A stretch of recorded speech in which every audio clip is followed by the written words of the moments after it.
Hi everyone, my name is Keith Grant and I'm a senior recruiter with Engage People Recruitment based in Dublin in Ireland.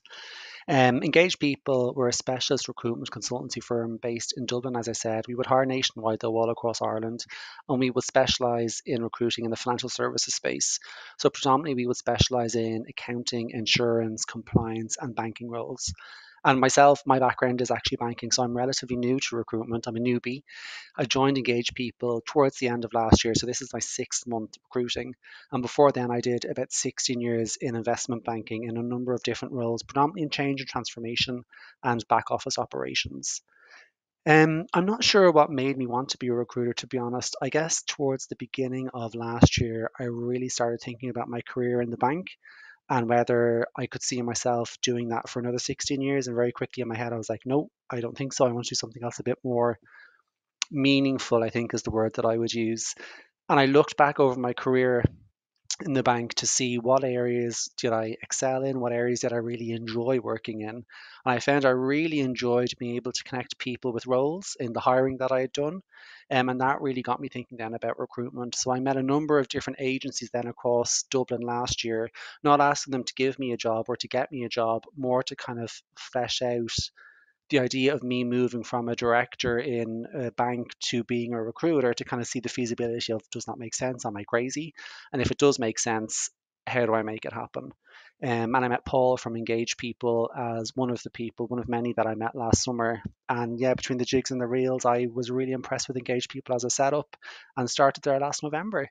Um, my passion at the bank is and has been in the diversity and inclusion space. And I did a lot, particularly with LGBT diversity and inclusion at the bank since probably 2012 really is when I really got involved in it.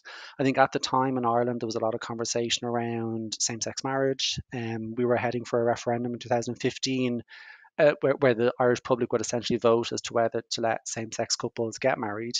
And that really triggered something in me in terms of potentially as organizations we could be doing more in this space from a visibility for perspective, and that's when I really got involved in LGBT diversity and inclusion.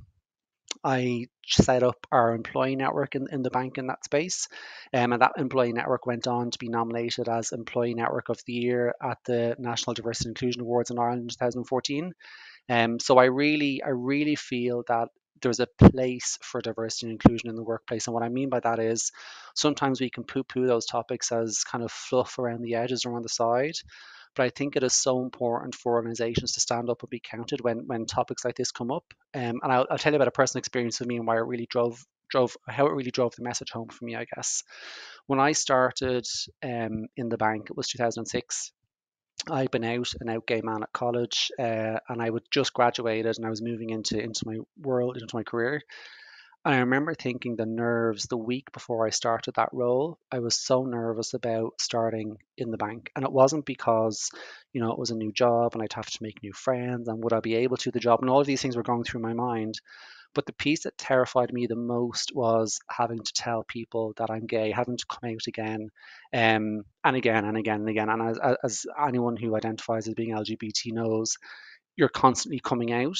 But I'd never been in a situation, or at least I hadn't felt that I'd been in a situation where coming out could be detrimental to my career and actually impact my career. And the thought was nauseating. That week before I started, I was like, it was tough.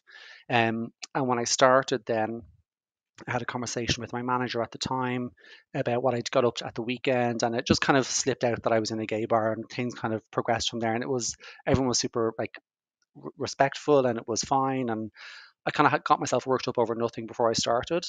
But that experience for me really, if I had have come in on day one and seen a rainbow flag in the corner or seen that this company had been very active in the LGBT diversity and inclusion space, a lot of that worry that I had before I started wouldn't have been there, or most of it wouldn't have been there, I would assume. And I would have been able to worry about the normal things like starting a new job and all of that good stuff. So I think the visibility piece for companies is something that shouldn't be underestimated, particularly when you're thinking of people. I remember seeing a stat, I can't remember it off the top of my head now, but something like 8 in 10 or 7 in 10 people go back into the closet when they move into the workplace from college, at least initially in the first couple of days until they suss out whether it's safe or not. And I think companies have a really big part to play in making safe environments for their LGBT employees. So I'm super passionate about that. Hopefully, I get to bring some of that passion with me from my banking experience into engage people into recruitment more generally. Um, but yeah, that's me in a nutshell. If you want to reach out and have a chat with me about anything to do with that, please feel free. My email address is keith@engagepeople.ie. Thank you. Bye bye.